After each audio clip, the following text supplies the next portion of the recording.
الحمد للہ رب العالمین والصلاة والسلام علی سید الانبیاء والمرسلین اما بعد فاعوذ باللہ من الشیطان الرجیم بسم اللہ الرحمن الرحیم اللہم صلی صلاۃ کاملۃ وسلم سلاما تاما علی سیدنا و مولانا محمد الذی تنحل به العقد وتنفرج به الكرب وتقضى به الحوائج وتنال به الرغائب وحسن الخواتیم ويستسقى الغمام بوجه الكريم وعلى آلہ واصحابہ في كل لمحة ونفس بعدد معلوم لک یا اللہ یا رحمان یا رحیم یا کریم۔ ناظرین و سامعین کرام، السلام علیکم ورحمۃ اللہ وبرکاتہ۔ آپ کے پسندیدہ پروگرام قرآنی واقعات کے ساتھ آپ کا میزبان سید محمد وقاص ہاشمی آپ کی خدمت میں ایک مرتبہ پھر حاضر ہے۔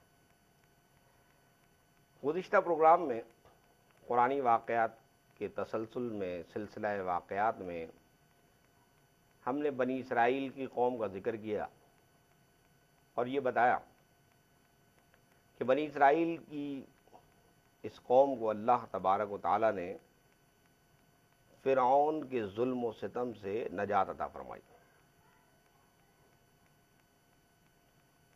فرعون کے ظلم و ستم سے نجات عطا فرما کر حضرت موسیٰ علیہ السلام اپنی قوم کے ساتھ سمندر میں سے ہوتے ہوئے، میں نے آپ کو بتایا تھا نا کہ سمندر میں راستہ بن گیا تھا، اس راستے سے ہوتے ہوئے یہ لوگ ایک ایسے مقام کی طرف تشریف لے گئے جہاں امن و امان اور سکون تھا۔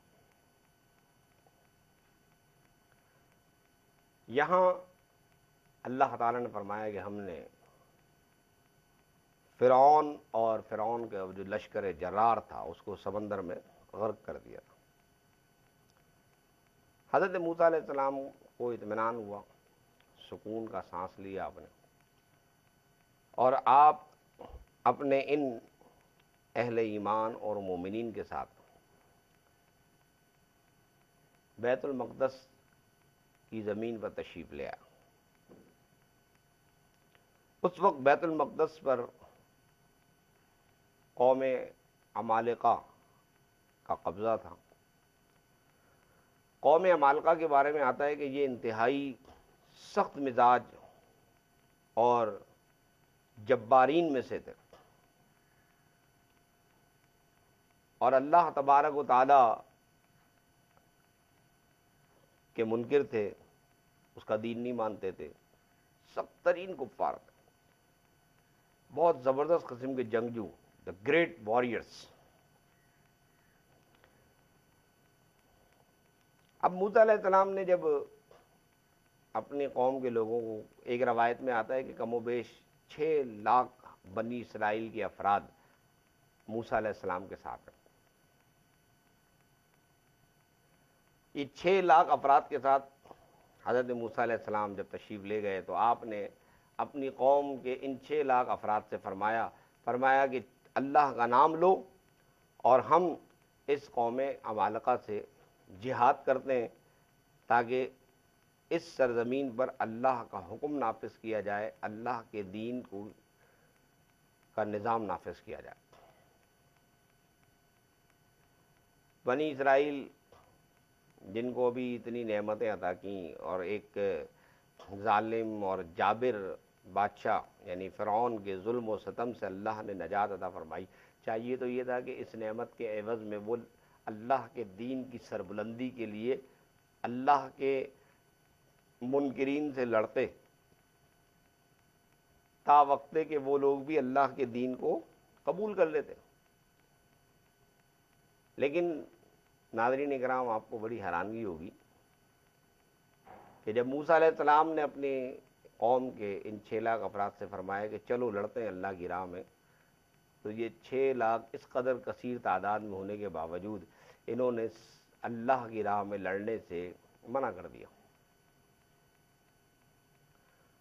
جب منع کر دیا، بلکہ منع کیا کر دیا، یوں کہیے کہ قرآن کریم میں اللہ تعالیٰ فرماتا ہے کہ قوم کے بنی اسرائیل کی قوم کے افراد نے یہ کہا کہ فَاذْهَبْ أَنْتَ وَرَبُّكَ فَقَاتِلَا إِنَّا هَاهُنَا قَاعِدُونَ، اے موسیٰ تو اور تیرا رب جائیں اور جا کر لڑیں، ہم تو یہیں بیٹھے ہوئے سکون سے۔ حضرت موسیٰ علیہ نبینا علیہ الصلوۃ والسلام نے اپنے رب کی بارگاہ میں ہاتھ بلند کیے اور عرض کی، اے بار الہ، رب انی لا املک الا نفسی و اخی فافرق بیننا و بین القوم الفاسقین۔ اے میرے رب، اے میرے پالنے والے، اے میرے پروردگار، مجھے اختیار نہیں مگر اپنا اور اپنے بھائی کا، یعنی ہارون علیہ السلام کا، تو ہمیں ان فاسقین سے کہ جنہوں نے تیرے حکم کا انکار کیا الگ کر دے۔ گویا رب کائنات کی بارگاہ میں موسیٰ علیہ السلام یہ ارشاد فرما رہے ہیں، عرض کر رہے ہیں، اے اللہ، مجھے اور میرا بھائی، ہم دونوں تو تیرے حکم پر عمل کرنے کے لیے تیار ہیں، لیکن یہ 6 لاکھ افراد تیار نہیں ہیں۔ اللہ تبارک و تعالیٰ نے موسیٰ علیہ السلام پر وحی نازل فرمائی اور فرمایا فَإِنَّهَا مُحَرَّمَةٌ عَلَيْهِمْ 40 سَنَةً يَتِيهُونَ فِي الْأَرْضِ فَلَا تَأْسَ عَلَى الْقَوْمِ الْفَاسِقِينَ۔ تو وہ زمین ان پر حرام ہے، 40 برس تک وہ اس زمین میں بھٹکتے رہیں گے، اور اللہ تعالیٰ ان 40 برس تک جو بھٹکتے رہیں گے، پھر تمہیں ان فاسقوں کا، گناہ گاروں کا اور بے حکموں کا افسوس کرنے کی ضرورت نہیں۔ ناظرین محترم، سامعین کرام اور پیارے پیارے بچوں، جب ان موسیٰ علیہ السلام کے اہل ایمان نے اللہ کا حکم ماننے سے انکار کر دیا، اللہ تعالیٰ نے زمین ان پر حرام کر دی۔ علماء مفسرین فرماتے ہیں کہ جس زمین میں یا جس میدان میں وہ اس وقت ٹھہرے ہوئے تھے اس کو میدان تیہ کہتے ہیں۔ اب بڑی عجیب و غریب بات ہے کہ وہ 40 برس تک، 40 سال تک اسی میدان تیہ میں گردش کرتے رہے، انہیں اس میدان تیہ سے نکلنے کا راستہ نہیں ملا۔ یقیناً کچھ لوگ کہیں گے کہ بات سمجھ میں نہیں آ رہی، کیسے ممکن ہے؟ ایسا ہے، ایسا ہوتا ہے۔ قرآن کریم اپنے ماننے والوں کو یہی نظریہ اور عقیدہ دینا چاہ رہا ہے کہ جب اللہ تبارک و تعالی کسی جگہ کے لیے باؤنڈری متعین فرما دے کہ بس تمہاری اتنی باؤنڈری ہے، تم اس باؤنڈری سے باہر نہیں جا سکتے۔ گزشتہ پروگرام میں میں نے عرض کیا تھا نا کہ سمندر کے کنارے آپ کھڑے ہو کے سمندر کو دیکھتے رہیے کہ وہ کون سی چیز ہے جو سمندر کی ان پھری ہوئی موجیں، اٹھتی ہوئی بلند و بالا موجوں کو ایک مخصوص جگہ تک، ایک مخصوص پوائنٹ پہ لا کے روک دیتی ہے۔ کوئی تو ایسی چیز ہوگی نا۔ کیا وجہ ہے کہ وہ سمندر کبھی آگے نہیں بڑھتا؟ وہ اللہ کا حکم ہے، اور جس دن اللہ کا حکم وہاں سے اٹھ جاتا ہے پھر وہ سمندر کی موجیں آگے بڑھتی ہیں تو سب کچھ تباہ کر دیتی ہیں۔ ہمارے سامنے ایسے بے شمار واقعات ہیں۔ ریسنٹلی حال ہی میں سونامی کا جو واقعہ ہے وہ ہمارے سامنے ہے۔ ساحل، سونامی کے ساحل پر لوگ گھوم رہے ہیں، پھر رہے ہیں، کھا رہے ہیں، گھوم رہے ہیں، ایک عرصے سے گھوم رہے ہیں۔ اللہ کا حکم نافذ تھا، سمندر ایک مخصوص پوائنٹ پہ آ کے رک جاتا تھا، لیکن جس دن یہ واقعہ رونما ہوا اس دن اللہ نے اپنا حکم اٹھا لیا اور سمندر کو آزادی دے دی، جاؤ تم آگے تک چلے جاؤ۔ کیسی تباہی آئی تھی! عقل والوں کے لیے، سمجھ والوں کے لیے اس میں بہت ساری نشانیاں۔ بالکل اسی طریقے سے اللہ نے اس میدان میں ان لوگوں کے لیے ایک ایسا پردہ لگا دیا جو دکھائی نہیں دیتا کہ یہ اس میدان میں گردش کر رہے ہیں۔ ایک دن، 2 دن، 2 مہینے، 3 مہینے، سال، 2 سال نہیں، 40 سال تک میدان تیہ کے اندر یہ قوم رہی۔ اچھا، اب مزے کی بات یہ ہے، جو دلچسپی کی بات ہے، کہ یہاں پر یہ جو میدان تیہ میں 40 سال تک رہے، تو جیسے کہ میں نے ابھی عرض کیا آپ سے کہ یہ سزا تھی ان کی، فَإِنَّهَا مُحَرَّمَةٌ، کہ بس ان کے لیے حرام کر دیا۔ تو جب ہم کسی کو سزا دیتے ہیں، جب کوئی پنشمنٹ میں ہوتا ہے، تو پنشمنٹ ہی ہوتی ہے نا، اس میں کسی قسم کی فلیکسیبلٹی نہیں ہوتی۔ لیکن آپ یہ دیکھیں کہ یہاں پر اللہ تعالیٰ نے ان کو سزا دی، یہ سزا کے طور پہ یہاں میدان میں بند ہے، تو اب کھانے پینے کا کیا کریں؟ انہوں نے کہا اے موسیٰ علیہ السلام، کھانے کے لیے کیا ہوگا، کھانے پینے کے لیے کیا کیا جائے گا؟ اللہ تعالیٰ نے ہمارے کھانے پینے کا کیا سامان کیا ہے؟ تو رب کائنات فرماتا ہے وَأَنزَلْنَا عَلَيْكُمُ الْمَنَّ وَالسَّلْوَىٰ، ہم نے ان پر من اور سلوہ اتارا۔ من اینڈ سلوہ، دا نیم آف فوڈس۔ من، علماء فرماتے ہیں کہ سفید قسم کا شہد ہوتا تھا، جو روزانہ صبح کے وقت آسمان سے برستا تھا اور درخت کے پتوں پہ جم جاتا تھا۔ وہ درخت کے پتوں پہ ایسے کر کے انگلی سے یوں لیتے اور اسے میٹھا میٹھا شہد کھاتے تھے۔ اور سلوہ کیا تھا؟ سلوہ جو ہے وہ پکی ہوئی بٹیریں، بٹیر جانتے نا، بٹیر پرندہ ہوتا ہے، پکی ہوئی، بھنی ہوئی، روسٹڈ بٹیریں جو ہیں وہ آسمان سے اترتی تھیں اور وہ ان لوگوں کو کھانے کے لیے دی جاتی تھی۔ اب یہاں پر علماء فرماتے ہیں کہ روز یہ کھانا اتر رہا ہے، روز بٹیریں اتر رہی ہیں، روز سلوہ اتر رہا ہے، روز لوگ کھا رہے ہیں، برابر ہو رہا ہے۔ موسیٰ علیہ نبینا علیہ الصلوۃ والسلام نے اپنی قوم کے لوگوں سے فرمایا کہ دیکھو، اللہ نے وعدہ فرمایا ہے، وہ تمہارے لیے روز یہ کھانا اتارے گا، روز بھنی ہوئی بٹیریں آئیں گی، روز یہ شہد اترے گا، لہذا تم میں سے کوئی بھی شخص اس کھانے کو اپنے پاس ذخیرہ کر کے نہ رکھے، یعنی کل کے لیے جمع کر کے نہ رکھے، بلکہ اس کو استعمال کر لے۔ آپ کو معلوم ہے کہ انسان کی طبیعت اور مزاج مختلف ہوتے ہیں۔ 6 لاکھ میں سے کچھ لوگ ایسے تھے، کچھ افراد ایسے تھے کہ جن کو یہ اندیشہ لاحق ہوا کہ پتہ نہیں کل اگر من و سلوہ نادل نہ ہوا تو ہم تو بھوکے مر جائیں گے۔ اس چٹیل میدان میں جہاں دور دور تک کچھ بھی کھانے کے لیے میسر نہیں ہے، ہم کیا کھائیں گے؟ اس اندیشے اور اس خوف کی بنا پہ انہوں نے کیا کیا، کچھ لوگوں نے وہ سلوہ جو تھا، بھنی ہوئی بٹیریں، جتنی کھائی گئیں کھا لیں، اور کچھ انہوں نے بچا کے رکھ دی، کل کام آئے گا۔ جب دوسرا دن آیا تو من و سلوہ نازل نہیں ہوا، نہ من نازل ہوا، نہ سلوہ نازل ہوا۔ موسیٰ علیہ السلام پوچھو بھئی کیا ہو گیا بھئی آج؟ کہا قوم کے کچھ لوگوں نے گزشتہ دن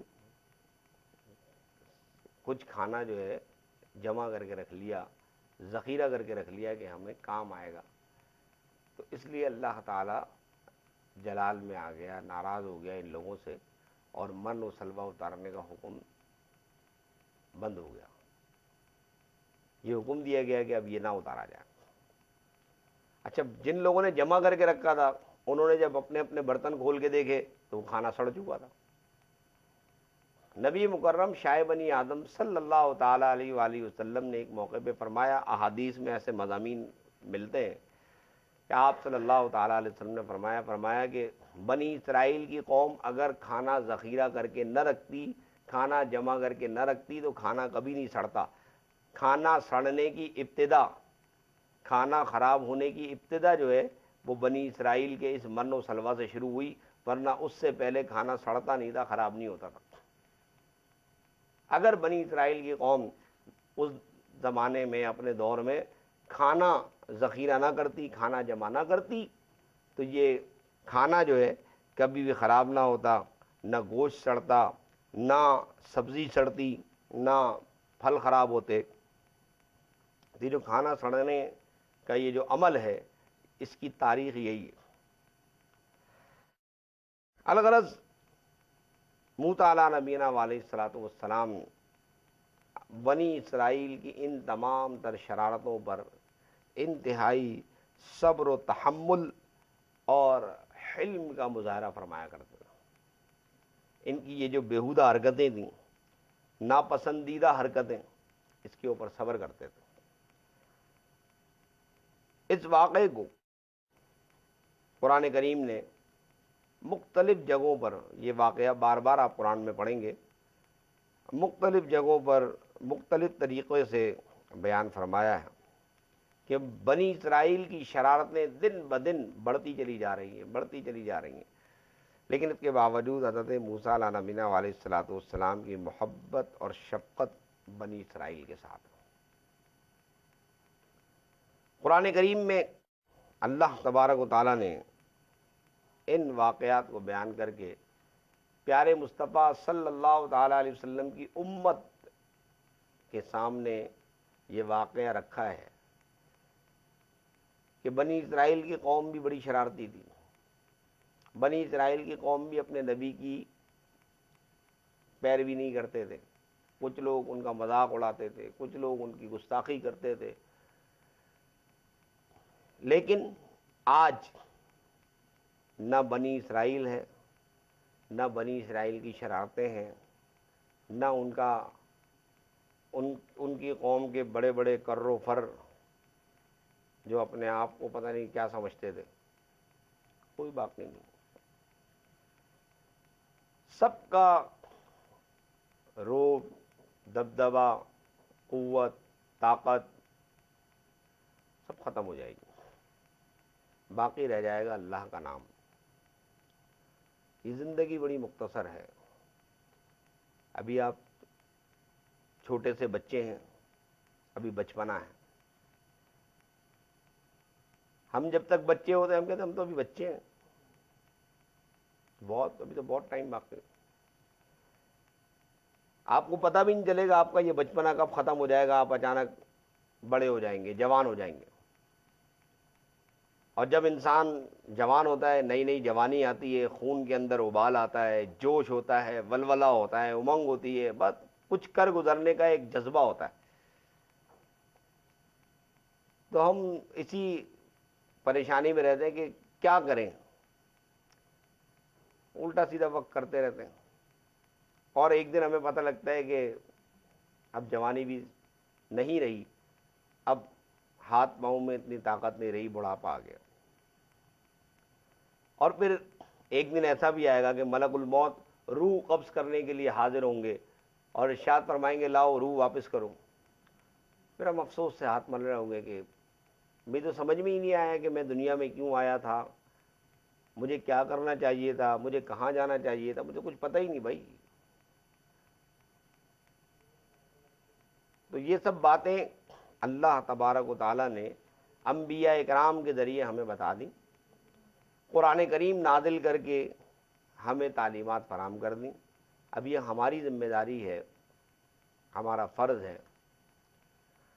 کہ ہم قرآن کریم کی تعلیمات کو پڑھیں، سمجھیں، دیکھیں اور اس پر غور کریں۔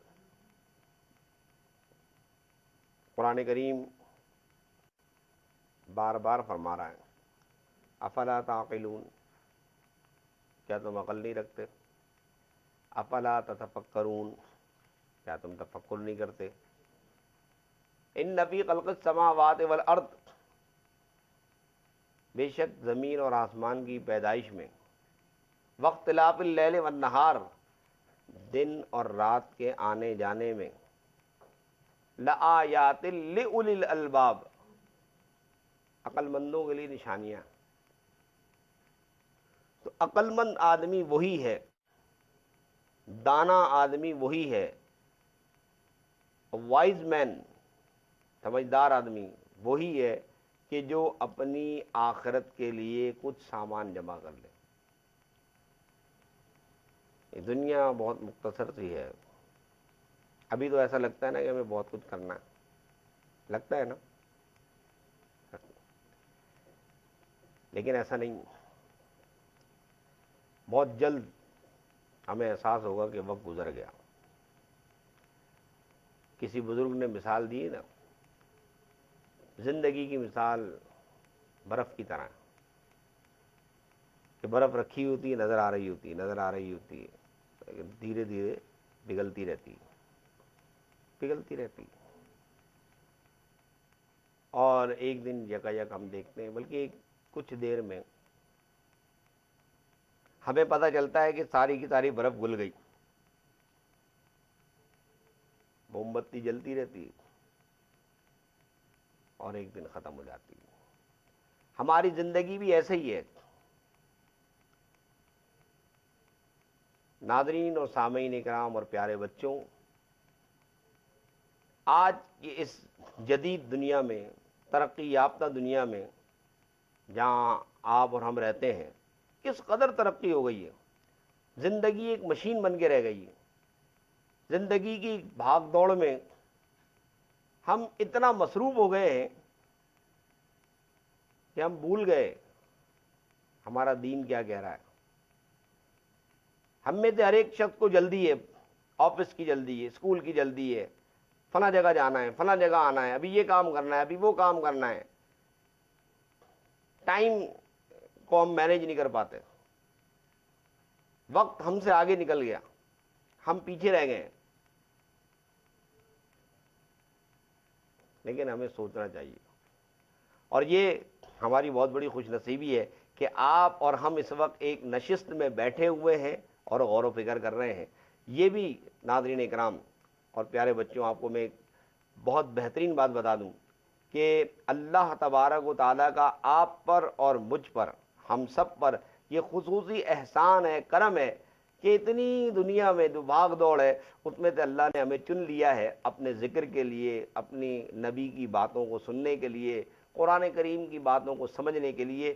تو اس نے ہم پر یہ مہربانی کی ہے کہ ہمیں یہ سعادت دی ہے کہ ہم یہاں بیٹھ کر سن رہے ہیں، ورنہ ہم یہ کام نہ کرتے، ہم نہ سنتے، ٹی وی بند کر دیتے، چینل چینج کر دیتے۔ لیکن ہمارا تحمل کے ساتھ سننا، سمجھنا، اس بات کی دلیل ہے کہ اللہ کی اس وقت ہم پر رحمتیں نازل ہو رہی ہیں۔ اللہ تو چاہتا ہے کہ ہم اپنی زندگی میں تبدیلی لائیں۔ وَمَا اللَّهُ بِظَلَّامٍ لِّلْعَبِيدِ، اللہ اپنے بندوں پہ ظلم نہیں کرتا۔ یہ بندہ ہی ہے کہ جو اپنی جان پہ ظلم کرتا۔ بنی اسرائیل کے اس واقعے میں آپ نے دیکھا کہ بنی اسرائیل نے صاف منع کر دیا اللہ کی راہ میں لڑنے سے، سزا کے طور پہ 40 سال تک میدان میں بند رہے،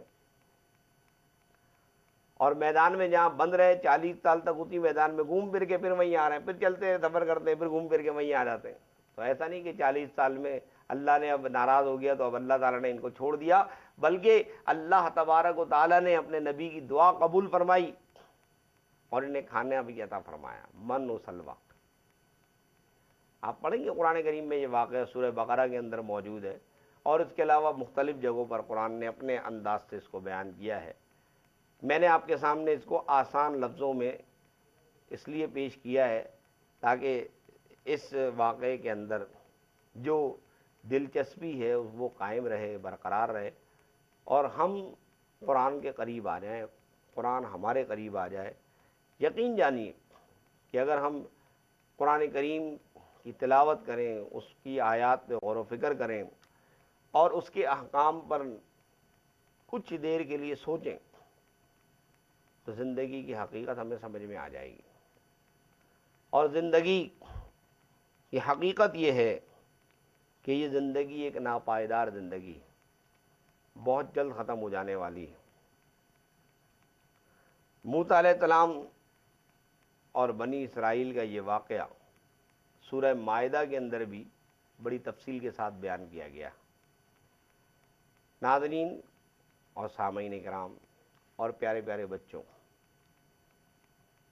قرآن کریم کے انہی واقعات کا یہ سلسلہ چلتا رہے گا، اور اس سلسلہ واقعات میں ہم اور انبیاء کرام کے واقعات بھی آپ کو سنائیں گے۔ مجھے امید ہے کہ آپ اس پروگرام کو اس ذوق و شوق سے دیکھیں گے اور اپنے دوسرے ساتھیوں تک بھی اس کی اطلاع دیں گے، آپ انہیں بھی ترغیب دلائیں گے کہ وہ بھی اس پروگرام کو دیکھیں اور اس سے فائدہ اٹھائیں۔ انشاءاللہ تعالی آئندہ ایک نئے پروگرام کے ساتھ، ایک نئے واقعے کے ساتھ آپ کی خدمت میں پھر حاضر ہوں گے۔ ہمیں امید ہے کہ آپ اپنے آئندہ پروگرام کا بڑی بے چینی سے انتظار کریں گے۔ اس وقت تک کے لیے اپنے میزبان کو اجازت دیجیے۔ السلام علیکم ورحمۃ اللہ وبرکاتہ۔